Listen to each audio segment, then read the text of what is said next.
Hello, everyone. This is Demasi, and of course, it is the last Thursday of the month. So I am back and I'm here to talk about some more security stuff. Now, before I get into the topic for today's conversation, I want to share some of the feedback that we have been getting. And mostly what I've heard is a lot of the topics that I have covered are a little deep or not explained well enough. And this hasn't been a lot of feedback, but I have taken that in. And what we're going to start trying to do here on these last Thursdays with the security information is take a step back and cover the very beginnings of what we're talking about when it comes to security. And you'll see that with today's topic, which we're going to cover what is a password manager. I'm not going to tell you which password manager to use. I'm not going to tell you how to use the one that I use or others that I have tried. I'm just going to simply get into the topic of what is a password manager and why you probably really should be using one, as well as some of the downsides. So trying to stick more to the unmute presents methodology of covering the stuff for the beginners, like making sure that we're including everyone and not talking high level computer geeky stuff that people don't follow well. Michael will, jump in here at some points and tell you how to provide feedback to us if you have more questions about anything, or if there is a topic related to security or privacy that you would like me to discuss and explain. So getting into today's topic is, what is a password manager? There's a Wikipedia article. It explains what a password manager is, and I'm going to summarize that a bit. But essentially, a password manager is a application, can be a computer application or a extension in a browser or a mobile application that allows a user to store passwords. And the purpose of a password manager is to defend against what is widely known in the industry as password fatigue. And password fatigue is the problem that we have all been facing for years. And it's what pushed me into a password manager, which is keeping up with all these different passwords for all these different services that we have. It seems to me nowadays, any site that I go to or any service I want to try, there's a password. There's an account that has to be created, which means there is a username and a password that I now have to keep track. And we all know at this point that reusing the same password everywhere is not safe. It's not safe because you, me, any of us that sign into someone else's website or mobile application or desktop app or web service, we don't have any control over their security practices. It's not to say that people are always practicing bad security. It's more or less that, when it comes to securing passwords, user data, any kind of data that is publicly available on the internet, it is a defender's game.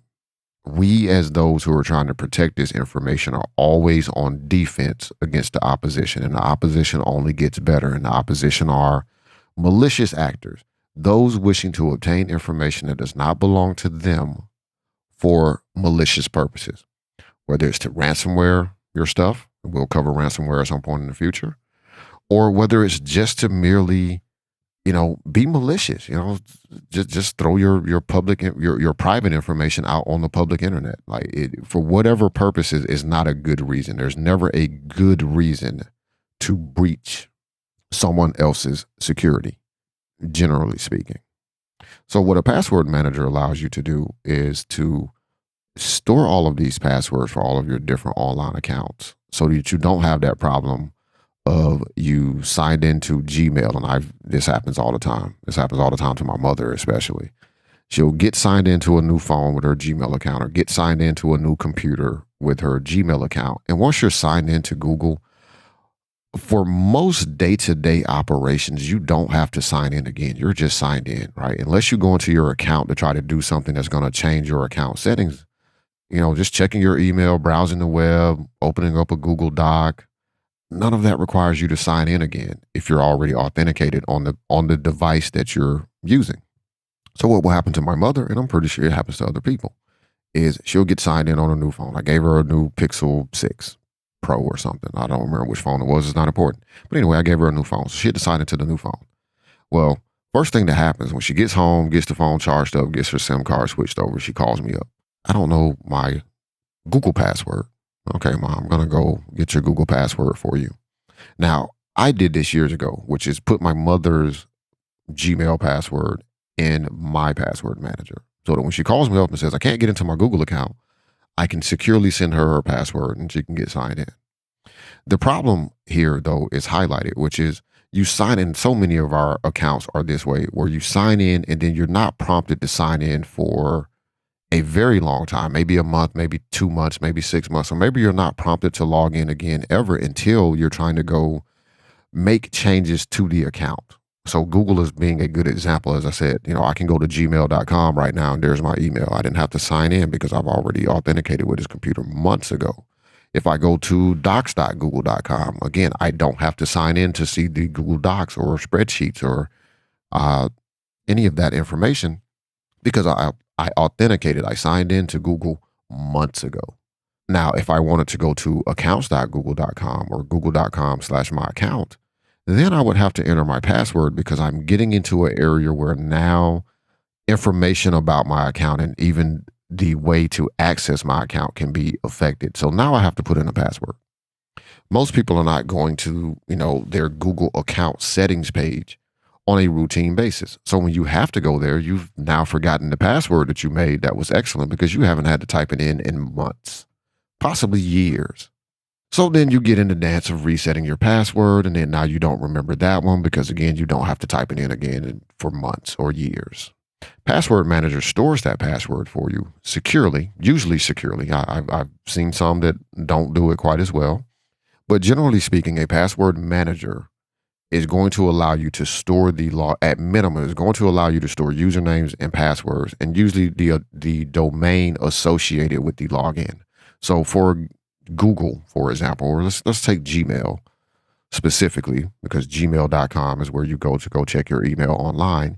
If you sign in and you save your information in a password manager, your email address will be there. The password manager should allow you to fill that in. Your password will be there. And the domain https://gmail.com will be a part of that. Now, in the most basic type of password manager, you may only have the ability to copy and paste. So you can store your usernames and passwords in this password manager, but you may not have the ability to do what some do, which is autofill that information for you in the browser or in an application on your mobile device. For me, the way that this works is if I go to gmail.com and I needed to log in, I would hit a keyboard shortcut. My password manager would come up and it would have, my Gmail account as one of the options for me to fill in because it's matching the domain. I would press return on the account that I wanted to log in with, and that information would be automatically filled in by the password manager. Now that's the, standard. Everybody knows it kind of works that way. But as I said, the most bare minimum for a password manager is that it stores this information for you securely, and maybe you have to open up the application directly, copy the password and paste it in, right? And I know some people that use the same password manager that I use, which happens to be 1Password, but they use the same password manager that I use. They use 1Password, but they don't use the browser extensions. They do the go to 1Password, search for the login that you need, copy the information that's needed and paste it in, right? And that is a way that you can use a password manager. But at bare minimum, you should have that ability. And for what I would consider a reasonable baseline for any password manager is that you can store multiple passwords in the manager, and it is encrypting your data, which means no one can just go locate a folder on your hard drive and read all of the passwords in plain text, because that's not secure. The other thing that a password manager really is it kind of gives you the ability. Everybody says this, and I want to kind of step on this myth a little bit. Everybody says, if you use a password manager, you only have to remember that one password for the password manager. So whether you use 1Password, Bitwarden, or even Apple's Keychain or the built-in, features in Windows, You only have that one master password that unlocks your password vault. And most password managers refer to the location or the facility by which they store your passwords to be a vault. So when I reference a vault, that is just kind of like the storage area for your passwords, a encrypted storage area for your passwords and other information. Now, as I said, most people will say, oh, you just have to remember that master password to unlock your password manager, and then everything else is there for you. I'm going to tell you that that's not 100% true. It's a nice dream, but it's not 100% true. And I'll give you a perfect example of this. If I were to be setting up a new iPhone, or if I wiped my iPhone, which I recently did, and I have to set it back up, well, guess what? I can't download my password manager from the App Store without knowing the password for my Apple ID, because I won't get past the setup process or at least I won't be able to sign into iCloud or the App Store without knowing that password.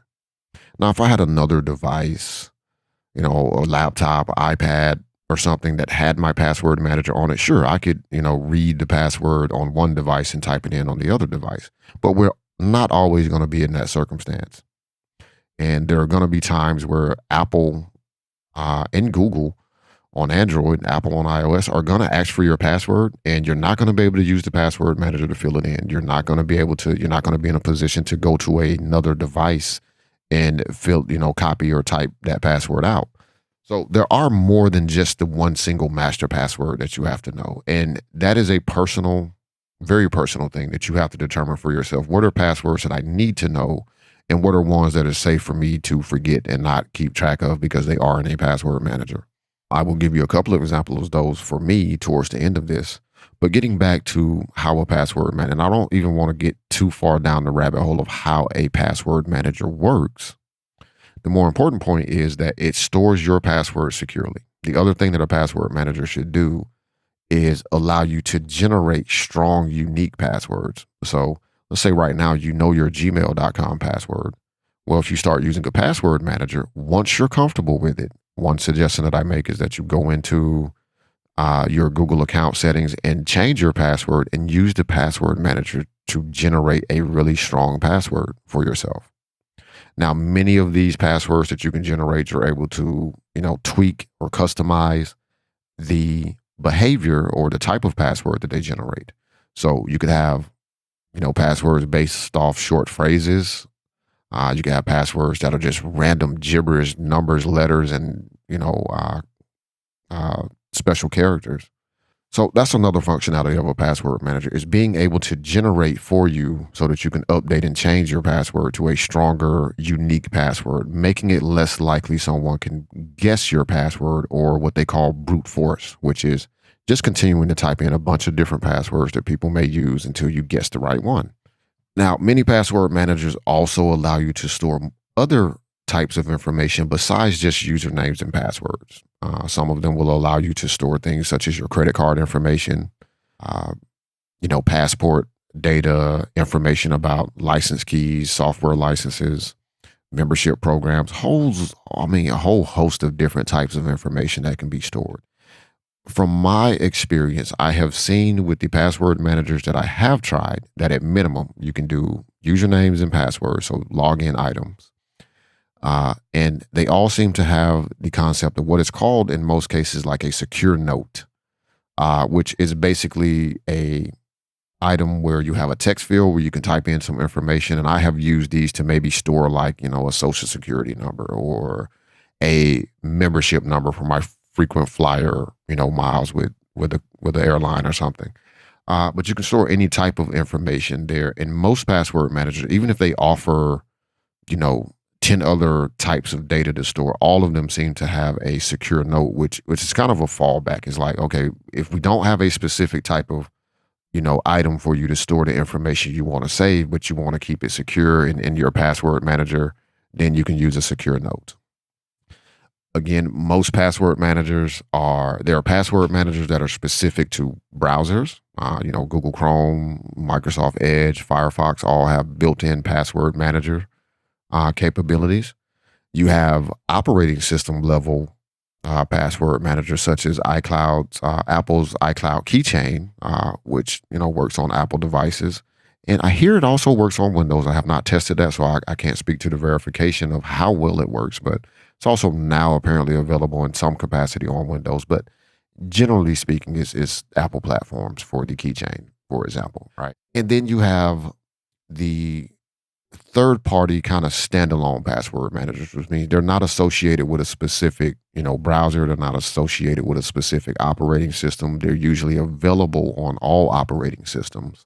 And those are the ones that I do recommend most people try if you're going to try a password manager, because you don't want to be locked in. Like if you start setting up Apple Keychain on your iPhone, but you happen to be a Windows, desktop user or laptop user, and you don't have access to Keychain as well as you do on iOS, as well as you don't have access to Keychain on Windows in the way that you do on iOS. Well, now you've introduced more friction to the process for yourself.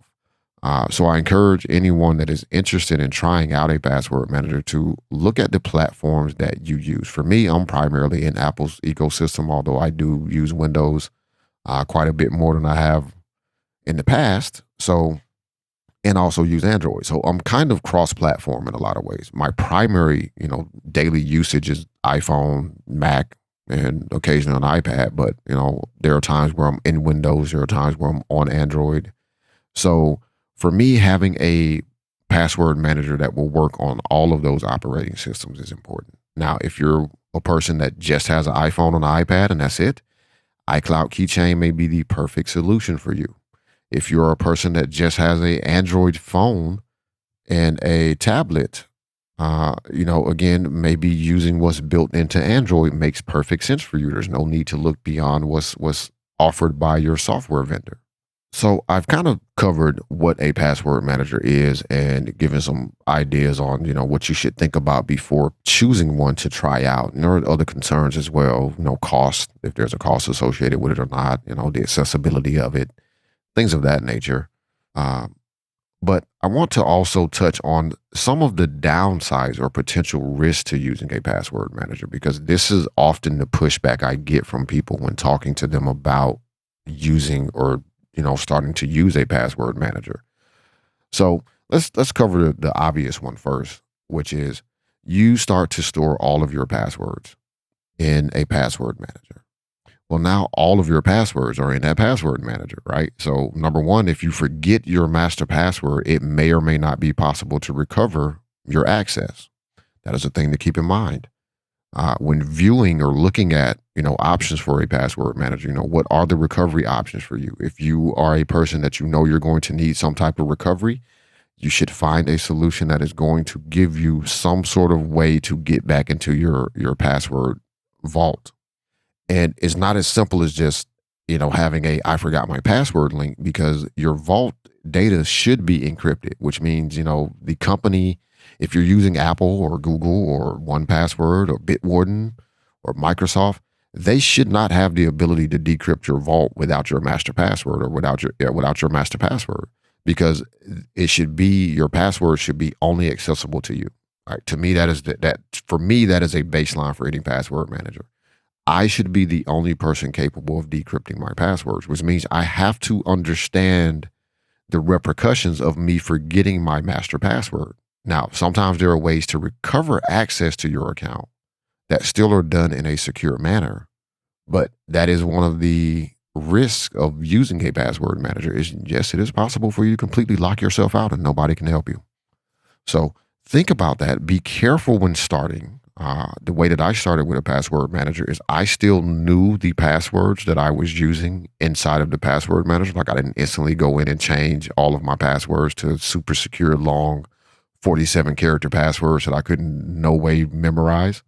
I kept using the same passwords. I just used the functionality of the password manager to fill those in for me and to store that for me so that I could get comfortable. So if I did lock myself out, I still knew my passwords. Another potential risk with using a password manager is, what if the password manager itself is breached? So, what if going back to the beginning, what if a malicious actor manages to gain access to the server, the cloud server, or even your physical device that you have your password manager installed on? would they be able to gain access to your information? And the answer to that question is because it depends on a lot of factors, whether or not it's possible and whether or not it's theoretically it's possible, but it really depends on several factors, whether or not it's an actual real concern. So take, for example, if someone were to breach 1Password's servers and they got everybody's little encrypted database that was being synced, encrypted vaults that were being synced by 1Password for access on all my devices, would they be able to break into my password vault and now see all of my information? Theoretically, yes, they could.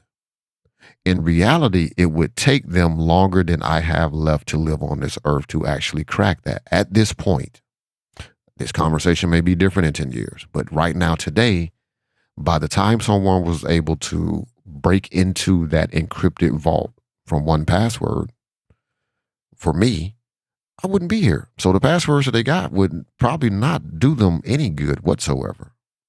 But that is a concern. And one way to deal with that concern is, again, do your own research. Look at the password manager that you may be considering and check their website, because they should, thoroughly document or explain how they go about securing your data. But then take a step away and do some searching on the internet to see what others may have to say about that password manager as well and their security. Or you can always reach out to me, and I'm happy to provide any information or knowledge that I may have about a password manager. Now, another concern that I've heard from people about switching to a password manager from whatever they happen to be doing today is, well, if I do that, then now I'm stuck with this company. And what if, they start doing things I don't like at some point in the future? What if the accessibility of their service starts to degrade? So now I'm having a harder time, a more difficult time accessing my passwords and using their app or their service. Again, this is a concern. This is a valid concern. All of the password managers I have used, and I'll list those out here in a second to kind of give people some recommendations of, password managers to give a look at if you're interested in this. But all of the ones that I have used all have the ability to export your data. So I have in the past moved from one password manager to another and moved from that password manager to another one. So I've used over the years, I think 4 or 5 different password managers that I have actually tried out and used, at least for a moderate amount of time to see if they were, if I liked them, if I wanted to switch to them. In all cases, I was able to export my data from one password manager and import it into another. In most cases, without a lot of problems. There may be some things that don't come across as well. Let's say if I'm moving from one password manager that has a secure item for storing software license keys, and I'm importing into a new password manager that does not have a item for license keys, well, it's probably going to turn all my license keys into secure notes in the new password manager. But the information is still there. So while there is a form of lock-in, you're not actually locked in. I've not used a password manager at all that did not allow you to export and import data. So it's not a zero concern. It is a concern to have because, of course, if you find yourself in this scenario, and someone I consider to be a pretty good friend of mine recently, maybe about 6 months ago, went through this process of moving from one password manager to another. So they weren't locked in, and they moved because they were getting, a little frustrated with the accessibility of the current one that they were using and not getting feedback or not having things fixed. So they moved over to a different platform. They were able to do this relatively easily. As I said, I have done this several times myself.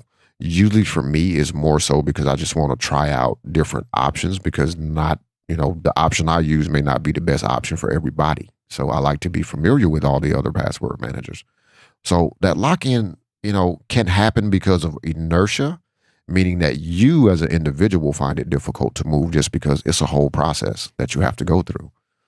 But in reality, it is fairly easy to export data from one manager and import it into another. So that is possible. I've talked a bit here about, what a password manager is, how it works, and, given the reasons that they exist. Now I'm going to wrap this up by giving you some reasons that I think you really should consider using a password manager, and a couple to try out if you're interested. So, my top three reasons for why you should use a password manager go like this. Number one, it's not possible for any of us to keep up with all of the passwords in a secure way. It's not possible for any human being to be secure as they possibly could, and keep up with all the different passwords that they have to have. You could probably keep up with the most important ones. Like, for example, I can, maintain several passwords and keep those, but I have literally over 200 login items alone in my password manager. There's no way I can remember 200 passwords, and they're all unique. They're all different. So there's no way I could do that.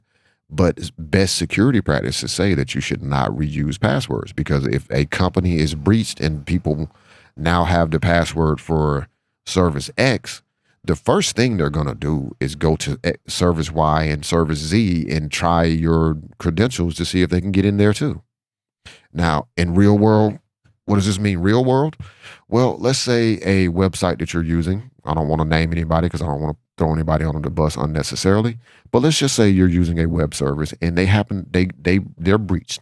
A malicious actor gains access to their servers and they're able to grab the credentials, your username and password for everybody that uses that service. Well, that service may be a web form that you don't necessarily care all that much about, but you still use the same password that you used everywhere.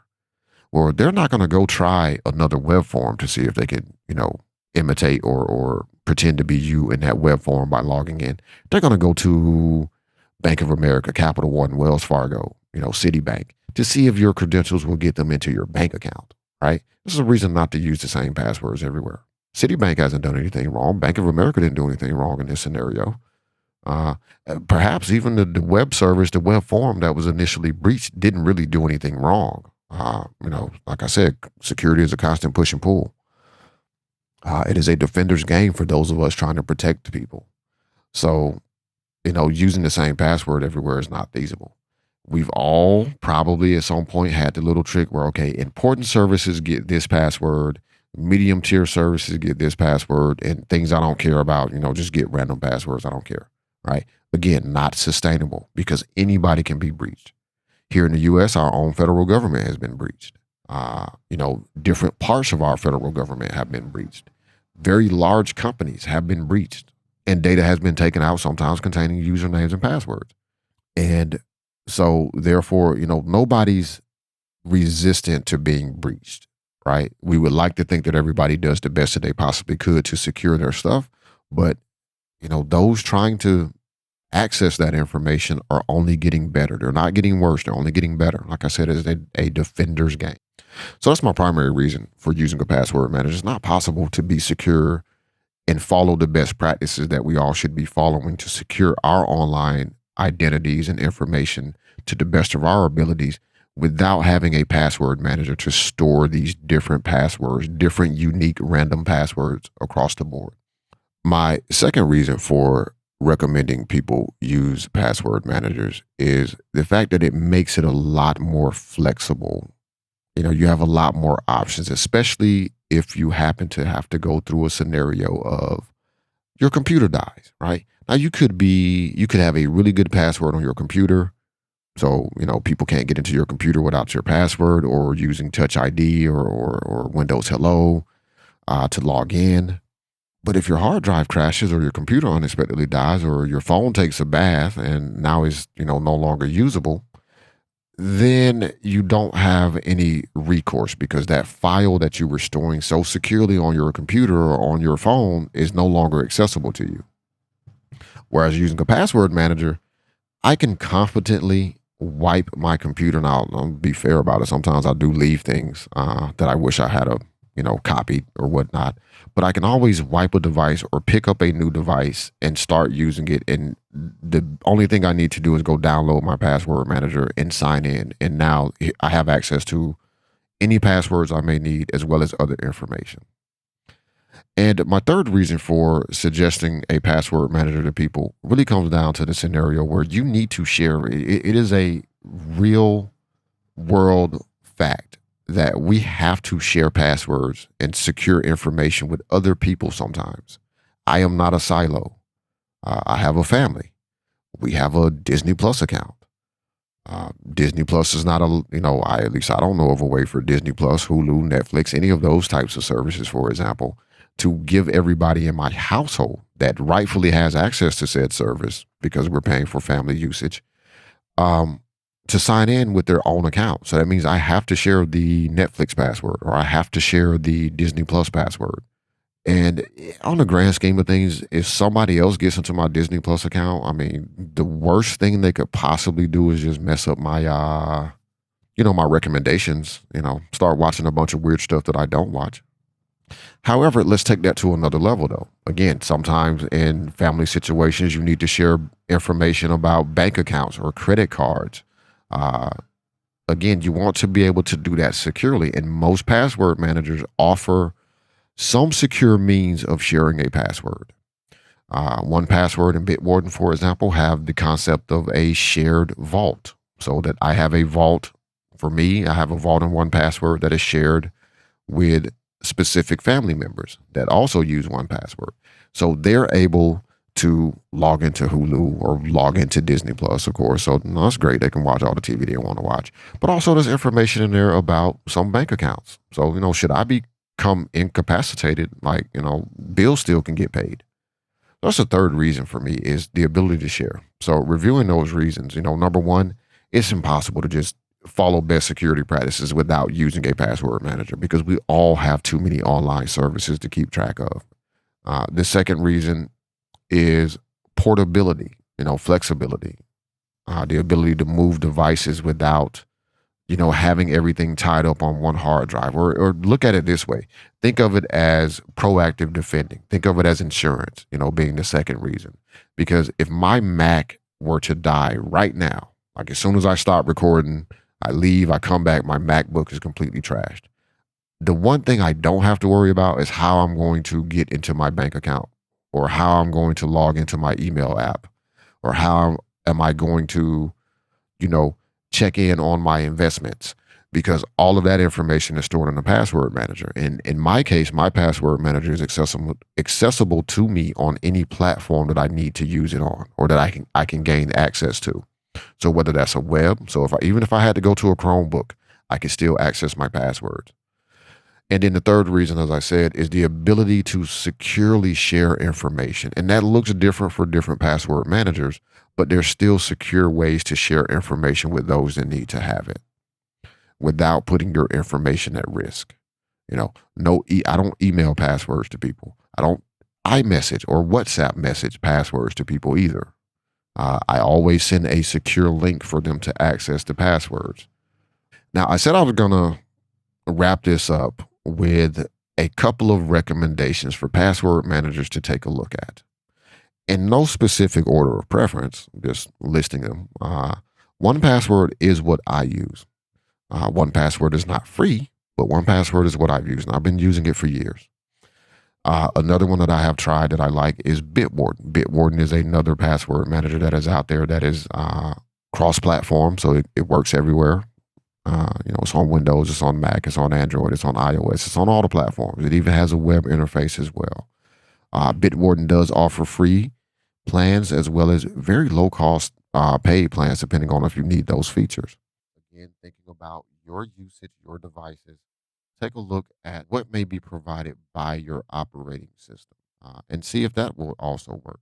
Now, Bitwarden and One Password are the two recommendations that I hold the highest because they are cross-platform and they're OS independent, right? For me, that's important. For you, it may not be. As I've said earlier, if you happen to be all in the Apple ecosystem, iCloud Keychain is a decent password manager. It's built into the operating system.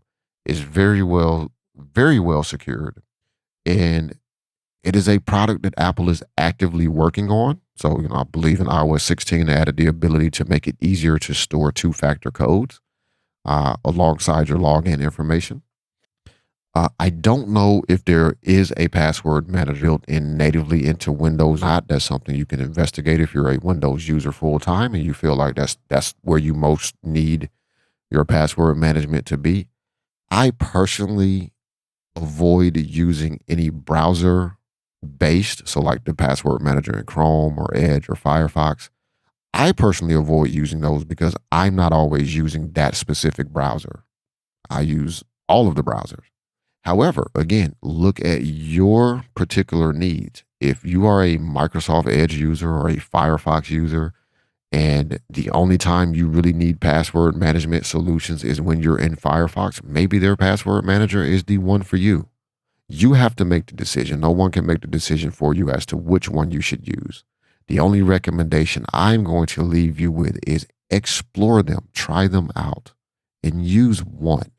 I would like to thank everybody for listening. Michael is going to edit this. So, as I said, Michael may interject himself in at different points. He, of course, should be interjecting himself at the end of this to let you know how to get in touch. Again, I've been Demasi Thomas, and this is me joining in as normal on the last Thursday of the month to talk a little security information with you all. I hope you found this helpful, and reach out to me if you have any questions.